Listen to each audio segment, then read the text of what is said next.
श्री स्वामी समर्थ. आजचा उपाय म्हणजे असा आहे की तुमची कामं होत नाही, घर होत नाही, कुठलंही काम असू दे, काम होत नाही, घरात पैसा येत नाही, सारखी भांडणं होतात, नजर लागते, असा कुठलाही विषय असू दे तुमचा. काय करायचं, मंगळवारी हनुमान मंदिरात जायचं, जाताना ध्वज घेऊन जायचा. त्याच्यावर एकतर रामाचं चित्र असावं, राम लक्ष्मण सीता आणि हनुमानाचं चित्र असावं, नाही तर सरळ हनुमानाचं चित्र असावं जो उडता असावा, उडत असतो असं हे घेऊन, नाही तर सरळ बसलेला असावं, काही असावं, खरं उभा फक्त नसू नये, उभा राहिलेला हनुमान नसू नये त्याच्यावर, एवढं फक्त बघा.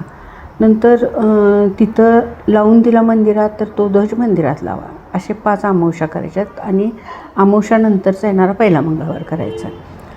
त्याच्यानंतर काय करायचं, लावून दिलं ठीक, नाही दिलं तर ते ध्वज घ्या, मारुतीच्या पायावर जो आपण शेंदूर वाहणार आहे तो शेंदूर घ्यायचा, त्यांनाच तिथं भटजीकडून घ्या किंवा तुम्हाला स्वतः जमत असेल तर ते घ्या, स्वतः स्वस्तिक काढा त्याच्यावर, त्या ध्वजावर, आणि तो ध्वज नेऊन तुमच्या घरावर उंच अशा ठिकाणी फडकत ठेवा. पण ठेवताना दक्षिण दिशेला ध्वज लावायचा.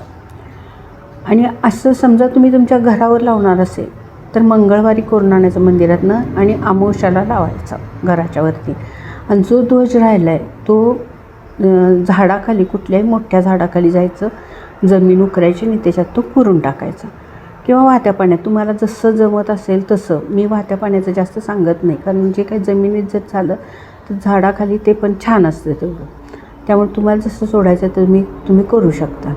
करून बघा 5 अमावस्या.